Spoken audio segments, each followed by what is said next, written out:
کا, کتنا حسین ہے مرحبا چہرہ حضور کا, دنیا میں سب سے اعلیٰ ہے رتبہ حضور کا, اور حسن و جمال شہر مدینہ نہ پوچھیے, جنت کے جیسا لگتا ہے روضہ حضور کا.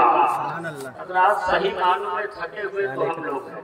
کل 10 بجے 11 بجے محفل ختم ہونی تھی, پوچھئے رہبر بھائی کو چھوڑ کر بھاگ گئے, 2:30 بجے پروگرام ختم ہوا لونا شریف میں. اب بتائیے کہ جو ساری رات جاگے اور پھر جانتے ہیں کہ مزدوری بھی کہاں سے کہاں تک ہوتی ہے, آپ سمجھ سکتے ہیں.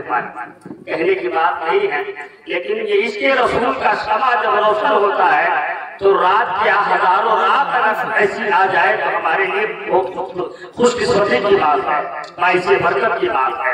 ابھی خطیب ہندوں نے بات چترویدی مہودے مہان اور بدعقیدوں کے لیے ہے یہ بابا دھرم پال حضرت علامہ ہارون رضا چترویدی صاحب قبلہ یہ تشریف فرما ہے. ان کی تقریر کو آپ جب سماعت کریں گے تب محسوس ہوگا کہ نیپال میں کسی علمی چٹان کے بود و باش ان کے اندر پائے جا رہے ہیں. سبحان اللہ, ایسی ایسی ہوتی ہے جن کو آپ سماعت کریں گے. شاعر کہتا ہے کہ حسن و جمال شہر مدینہ نہ پوچھیے, جنت کے جیسا لگتا ہے روضہ حضور کا. آئیے آپ کے گاؤں کے ایک بہترین خطیب و امام حضرت بھی کلاسیکل آواز کے مالک ہے, عمر زیادہ ہو سکتی ہے لیکن آواز میں وہ کشش ہے کہ ان کی کم عمری کا پتہ چلتا ہے.